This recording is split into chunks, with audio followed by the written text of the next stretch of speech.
Alright, yo, what it is? It's Ash. Thank you for joining me. I just wanted to talk to you guys about suicidal thoughts. If you guys haven't seen the video that I created, it's an animation called Testimony of an Overcomer. There should be like a button right here, or maybe right here. It's like a little eye icon. Just click on it, and before you even watch this video, make sure you look at that video just to see what I'm going to be touching on. Now, I wanted to tell you guys the background of why I created the video. So, like, me creating that video wasn't a cry for help. I wasn't looking for anybody to come console me. Like, I don't need anybody to come console me, honestly, and that's really weird. Like, I really don't want people reaching out to me like, are you okay? Is everything okay? Just, if you need, just know that I'm here for you. Please talk. Like, I hate when people do that. Like, so please don't do that. But yeah, I made the video to help other people that were struggling with the same thing that I was struggling with. So, like, my story, the background behind the animation. So, like, I had a dream. That's how it all started. With a dream started. I swear that's a song. I can't even think of the song. But yeah, if you know it, you probably do. But yeah, all right. So I started out with a dream. My goal was to design video games. And I was like, you know, like the first animation I ever saw, well, the first animation I ever saw that really like changed me or that made me want to go into like animation was Samurai X OVA. My friend, he took me over his house. He was like, bro, have you ever seen Samurai X? I was like, bro, no. And he was like, bro, really? And I was like, yeah, bro. And then he was all like, all right, cool. Like, yo, come to my house after school, bro. I'm going to show you this. His name's Raymond. Bless your soul, Raymond. But yeah, like, he was like, yo, bro, I'm gonna show you Samurai X OVA, bro, and you're gonna be like totally, oh. And I was like, and I saw it, and I was like, yo, they can like put like this stuff in cartoons. It was so awesome. But anyway, all right, so it all started with a dream, right? Samurai X OVA is the truth, but it all started out with a dream. And my goal was to do video games and to do art, to do animation.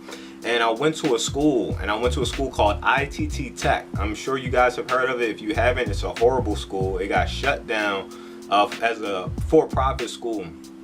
And I went to ITT Tech. I went to ITT Tech for multimedia. And the thing is that when I went to the school, I was just looking for a school to teach me how to do the stuff. I was really young at the time. I didn't really focus on debt. Before that, I didn't have any idea what debt was. Well, I knew what it was, but I didn't like have an idea of the severity of it.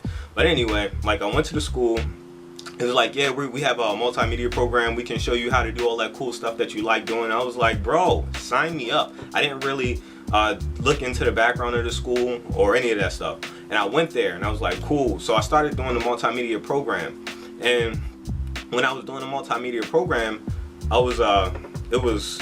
it's almost like a horror story, like Silent Hill. Like if you ever played the game Silent Hill, sometimes it's all pretty at first, and then things go straight to hell, like literally. And that's kind of how ITT Tech was.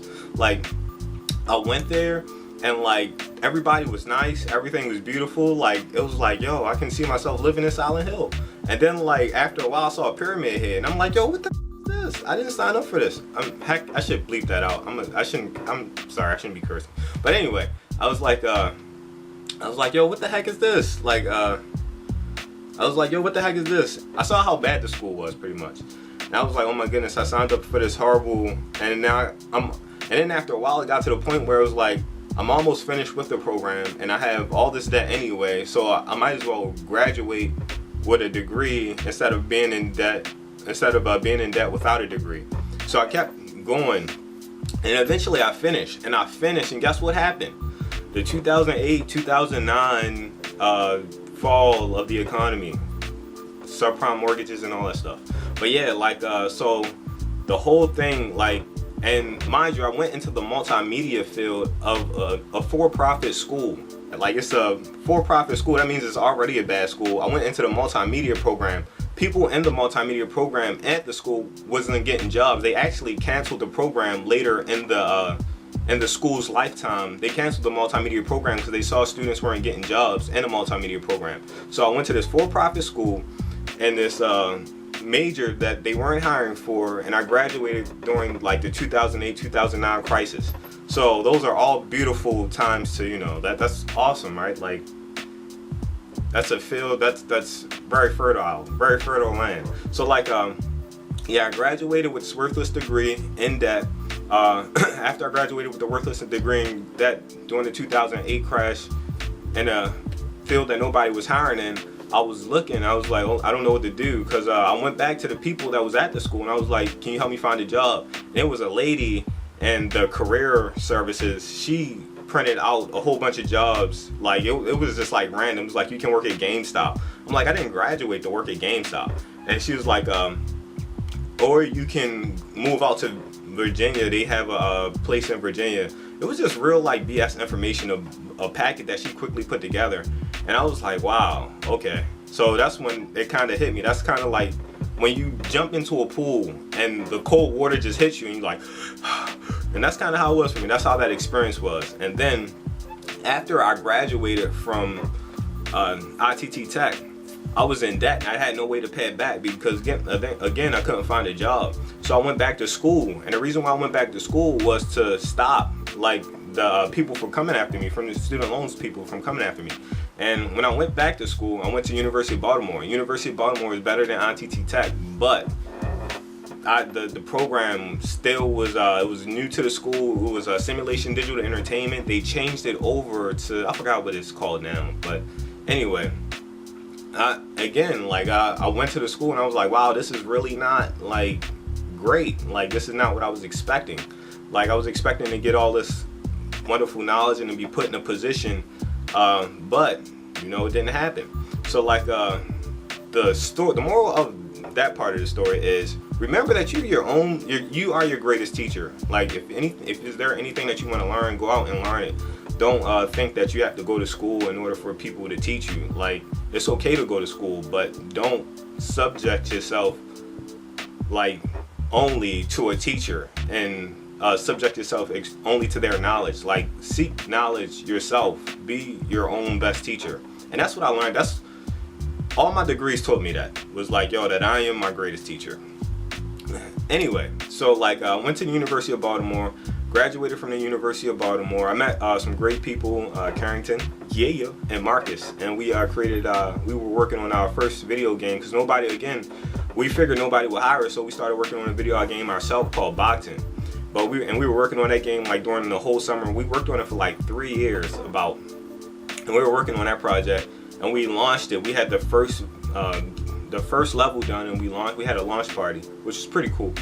But again, I graduated school. I had a portfolio. I had a resume. Again, nobody was hiring me, which is why I wrote the song "Death to the Resume" part, because it's like it came a time where I was looking for jobs, and nobody was hiring. And I literally had 2 folders filled with like different resumes and different cover letters and different references, and I was sending them out everywhere. I remember I applied to a place to pick up trash, and they were like, no, or they didn't hit me back or whatever. I'm like, yo, I got degrees, and you saying I was like, I feel like all these papers that I'm collecting are trash. Like they're not doing me any good.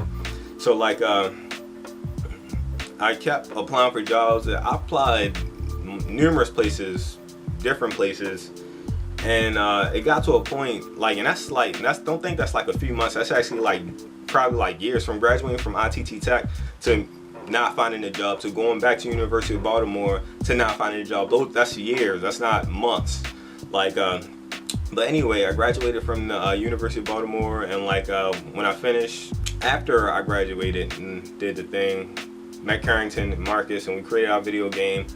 So then I still couldn't find a job, and when I couldn't find a job, it was crazy.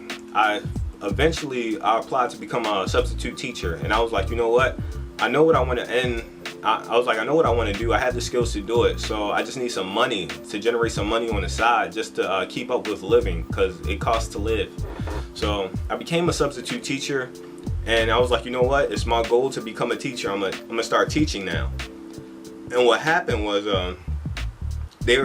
if you're a teacher, or if you ever applied, if you're in the teaching field or have anything to do with it, you know about the praxis tests. And the praxis tests are these tests that cost you money in order to take them, and then you pass them. Once you pass them, then you're halfway to becoming a teacher.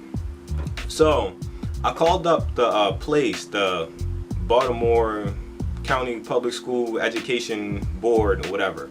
I was like, what do I need to become a teacher? They was like, you just need to go to school I was trying to become an art teacher. They was like, well, you just need to go to school for art, and you need to go to school for art, and you need to pass the praxis test. So that's fine. I was like, okay, I'll do that. So what happened is, I took the praxis test. So they have 3 tests. They have a reading, a writing, and a math. And then you have to take a praxis test for like whatever you want to teach. And I wanted to teach art, so I had to take those 3 tests and the art praxis.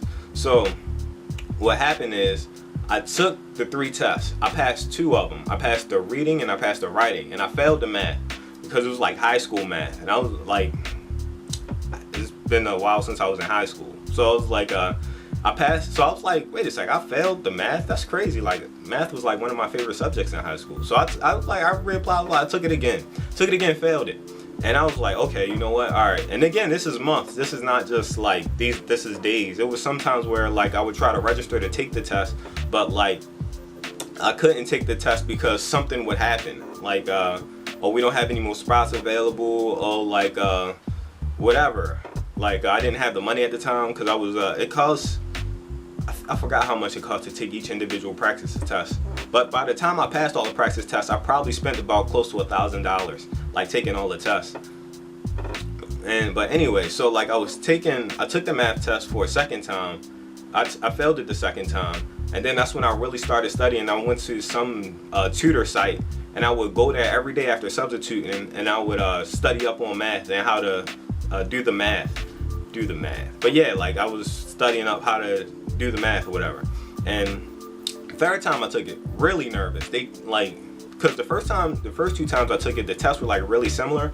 The third time I took it, the test was completely different. The third time I was really nervous, but I passed it. I was like, awesome. And while I was studying for the math test, I was also taking an art test. So I could, because that was the last test, though the math and the art was the last 2 tests that I had to take. So, alright, so I failed the art test probably like 3 or 4 times. So like, and that was very depressing. Like, it was really crazy how many times I failed it. The only reason I passed it is because I failed it so many times. Like, I failed it so many times that it was like, okay, I kind of know the answers now. So it was like, but again, like, that's months drawn out, and it took me, I paid about probably like close to $1,000 taking all the different tests to pass it, to become a teacher. So then, you know, I passed all the tests. Great. I passed the art test probably by like 4 points. All right, sweet. All right, now I applied to become a teacher. What did he tell me? No, you can't become a teacher. Why can't I become a teacher? Because there are certain credits that you need in order to become a teacher, and then you have to like intern for a year to become a teacher. I'm like, y'all never told me that starting out. Y'all told me that all I had to do was go to school for art, and y'all told me that all I had to do was pass the test. So then, depressed again. Like, I put so much energy, so much effort, so many resources into passing that test, and it didn't pan out the way I thought it would. And like, so like what I'm gonna do now, I'm stuck as a substitute teacher, and I don't even want to tell y'all the stories of being a substitute teacher, because that's a horror story in itself. I should create another episode of where I just talk, and like if you look at my animations, Almost Punched a Kindergarten, that's a true story. But that's probably not even the worst. That's just one of the ones that's up there. That's not even the worst. I had crazy stories become as a substitute. I mean, there were really good stories too. Like, some of the students were really great, but like for the most part, like you have students that just, but anyway, whatever. But like, yeah, so, but yeah, shout out to, please don't, I hope none of my students are watching this. I can see you if you're my student and you're watching this. You shouldn't be watching this. But yeah, anyway, like, so, but yeah, I love you guys. If you're, even like the ones that gave me a hard time, I still love you guys. Like, it was always my goal to lead you in the right direction. But yeah, like, anyway, after I started substituting, so eventually, like, the straw that broke the camel's back. So mind you, college, for-profit school, 2008 crash, couldn't find a job. Went back to school, still couldn't find a job. And after I graduated at the University of Baltimore, I went back to them. I was like, can y'all help me find a job? They was like, well, it's not our job to help you find a job. It's just our job to tell you what jobs are out there. I'm like, well, y'all should have told me that during orientation, honestly. But they won't tell you that. But like, anyway, so, but yeah, still couldn't find a job. Yeah, and there was another time where like my mom, she like was going to kick me out of the house. She gave me a month to go and find a place to live, and I didn't have anywhere to live. I only had about like $200 in my bank account. So, like, she was like, you need to find another place to live, and I couldn't sleep. I would get these like crazy anxiety like attacks, I guess you would call them, like where I felt like this really like strange pain in my stomach or in my abdominals, and like I would probably get only like 2 hours of sleep each night. And then like I would wake up and have to go substitute. And then kids were acting crazy because it was like close to the end of the year, and kids close to the end of the year, kids act crazier.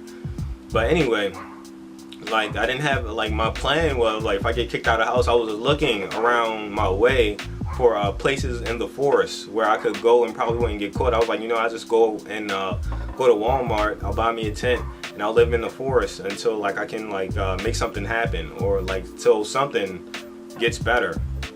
But thankfully, like, she was like, you know what, maybe that's not a good decision, so you can stay here for a while, just make sure you give me this certain amount of money. And but yeah, like, so, but I don't know, it was crazy. And then afterwards, the straw that broke the camel's back. So I was my mother, because again, I'm living with my mom because I can't afford. I'm trying to create all this stuff and everything is falling through. So I'm living with my parents, and I was like, yo, I'm like grown. I shouldn't be living with my parents. I should be in a better spot than this. But like, again, I'm not like smoking weed in the basement and knocking chicks up. I'm trying to literally like create my future, but nothing was working. So like so my mom, she comes in and she's all like, you need to find a job. I taught you better than this. You're supposed to be a man. I'm like, yo, like, I'm trying to just tell my mother, like, you do not understand like all the BS that I went through and am going through in order to make something work. Like at this time, like it was during the summer, like after the 3rd year. So I was a substitute teacher probably for about like 3 years. It was my goal to only be a substitute teacher for a year. So I'm like, I don't know if y'all know the story of Joseph, but he was in prison, and like he was caught in prison, and he was like, I'm not supposed to be here. And that's exactly how I felt like I was trapped. And death to the resume, jumping from the building. Alright, so like I felt trapped. And my mom, she's like, you need to be a better man. You can't I taught you better than this. There's so much pressure on me. I can't do all this stuff on my own. And at that, like I said, so it was the summertime, and during the summertime there is no work for substitute teachers, because substitute teachers can't go to summer school because we're not certified as real teachers. So what I would do is I was doing on the side graphic design work just to try to bring in some money to keep up with the bills. So like, anyway, that's what happened. And she was all, and I got really frustrated, got mad with God. I was like, yo, it's not fair. Like I've been hustling like diligently, like for years, for months, for years. I've been hustling diligently, like I've been faithful. And it was like, I was like, and I have nothing to show for it. Like, oh my gosh, a mosquito. But anyway, yeah, I have nothing to show for it. Like I had a few Sagas of Eshbon series episodes out, but I was like, yo, that's not bringing me anything. Like it was like, yo, this joint is not fair. And I was mad at God, and I told him, I was like, yo, I'm really frustrated with, I was like, do you not see? Like, I'm like, yo, like, I'm like, look. Like, yo, look. Like, look. I was like, look. And I always, like, I got frustrated with the Lord many of times. I've always told the Lord to bear with me as a man, because I can only see as a man. Because sometimes, like, even though it seems that you have reason to be mad, like, from your perspective, but you don't see what's ahead, and you don't see how what's behind you is working towards your benefit. So, because you only see the now. And that's what happened. I got mad. I was like, Lord, like, it's not fair, such and such, such and such. But anyway, this is how it's inspiration. So I move off of inspiration. So I felt God. And like the inspiration that was coming up in me, I felt God telling me, like, I want you to take this feeling and I want you to create an animation around this feeling. How you feel now, I want you to take it, I want you to turn it into an animation so I can use it as a tool to help people. So I was like, alright. So I did, and I started thinking about like what the animation would be, and then I heard the music, and then like while I was in the process of creating music, while I was in the process of creating an episode, like I heard Bojack, his song I'm So Alone, and I heard it. I would listen to it because that's like one of my favorite joints. But anyway, like when I was creating the episode, the song came out, the instrumental was playing in my mind. I was like, yo, and then like again, inspiration. I was like, okay, I'm gonna put the two together. And then that's when it came, like I was like, all right, cool, and then I'm gonna create it. And then that morning, like when I woke up and I decided to create the episode of this a lady from BG&E, her name's Irene. Shout out to you, Irene, you're awesome. But yeah, she hit me up and she was like, yeah, I got this motion design graphics job and we need people to work it. And I was like, word? She was like, yeah. And I was like, cool. And so I was like, yeah, that's dope. Like, and then I had the interview. So like, I haven't heard back from him, like, but I'm supposed to hear back from him this week. So, I mean, we'll see. But the interview was awesome though. We were all laughing. Like BG&E has some really cool people. Like, but yeah. But anyway, so like yeah, so what was I saying? So like she called me up and we were talking, and then like I went in there for an interview. Awesomeness. And then so now like then I released the episode. Well, I actually didn't release it yet because I'm still in the process of recording this. But today, I plan on releasing the episode. And remember, like, this is a continuing story. Like, so the story hasn't finished here. It's still in the process of being created, or revealed, I should say. But I want to tell you guys, one thing that really helped me as I was going through all of that is, you can call it a mantra, you can call it a way of thinking, ideology, methodology, a way of thinking that really helped sustain me in hard times. And that's a saying that I go by. It says, no retreat, no relent. Now, I want you guys to take a look at my arms. I don't know if you can read it. I hope you can. It says no retreat. Again, that's on my left hand. No relent. So on my right hand. Now, it has three meanings to like these tattoos. There's a reason I got them. As you can see, they're not in color, they're not pretty, they're not beautiful. They face towards me. It's not something, so when I turn my wrist around, I can read it. So like, it's not something that is not flipped around so that other people can see it. This is not a message for other people. This is a message for me to help me keep me sane when I feel like I'm about to go insane. So like, no retreat, no relent. All right, so whenever you make a decision in life, you have two choices you can make. You can either move forward, you can move backwards. So when I say no retreat, if I want to do something, I'm not backing down. I'm gonna stand my ground. I'm not even looking backwards. No relent, that means that when I move forward, I'm not holding anything back. I'm moving forward with everything that I am, with everything that I have. So like, again, so that's one meaning. That's the first meaning. So no retreat. That's written on my left hand. The reason, and it's written on my left wrist. The reason it's written on my left wrist is because a soldier, not modern day soldiers, but you think like a Roman soldier or Grecian soldier. There we go. If you think about a soldier, they usually carry their, if in the Spartans, I know y'all saw the 300 movie, they would carry the shields with the left, they would carry the sword in the right.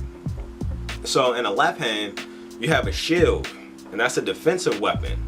And because like you have that defensive weapon, you're able to stand your ground, you're able to hold.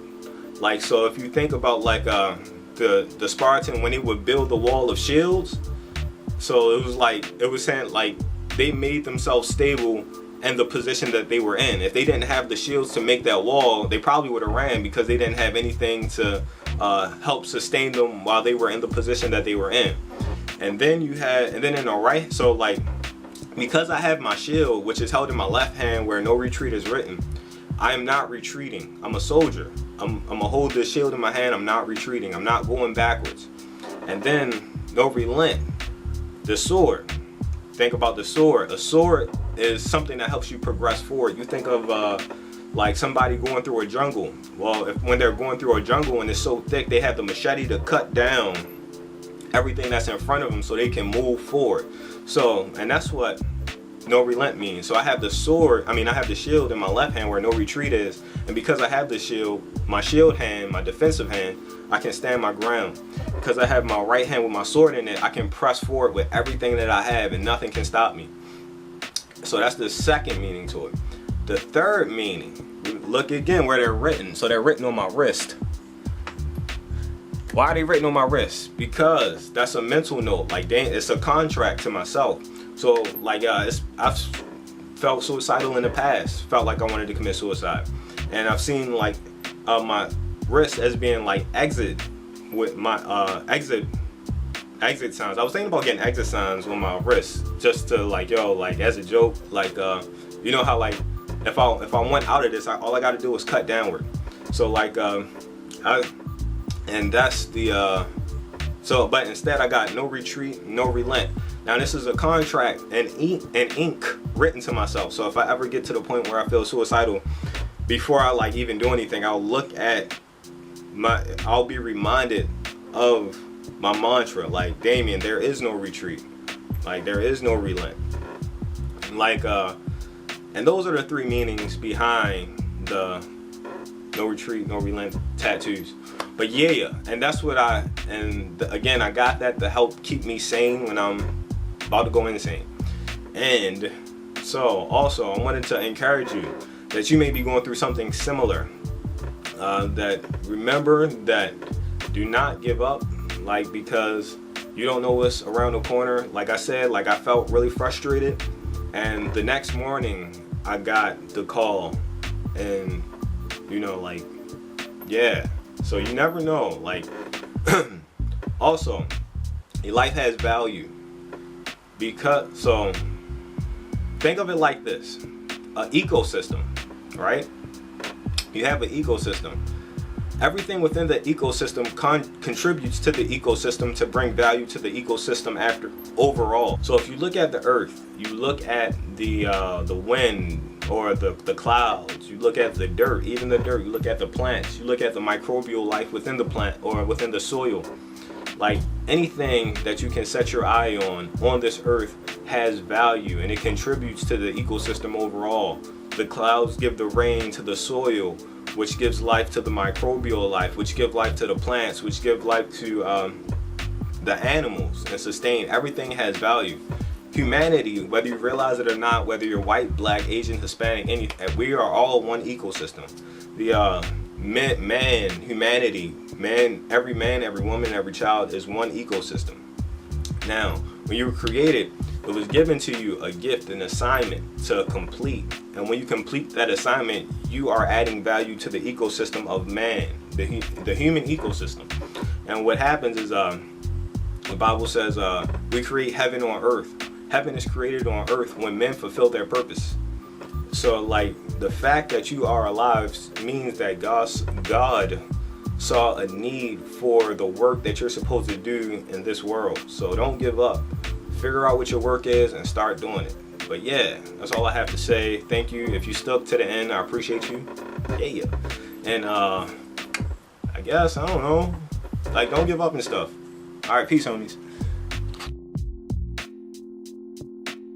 All right, so let me make sure it's recording first. It's definitely recording. All right, cool. So, crap, this is weird. Lava, lava, lava, lava, lava, lava, lava, lava, lava, lava, lava, lava, lava, lava, lava, lava. All right. This is so weird. I gotta talk to a camera like I'm talking to a person. Alright, let's skip this. Hold on, let me get my thing to make sure my thing is thinking the right way it should be. Holy crap. Holy crap. What am I talking about? Monster.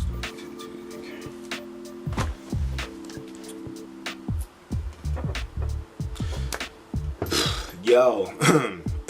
Hold on, let me bring it from the bottom. Now we're here. It's hella weird. Oh, we can do this. Alright, yo. What it is. This is Ash. Your boy Ash. Did I say your boy Ash? No. This is weird. Yo, what it is. Thank you for joining me. This is should be right here or right here. I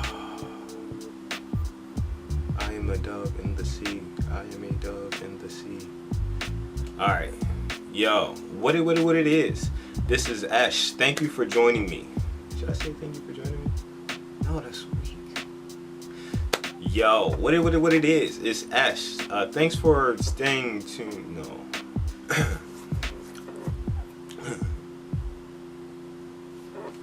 Yo, what it is. It's Ash. Thanks for joining me. Yes. Yo, what it is. Yo, what it is. All right. I like that.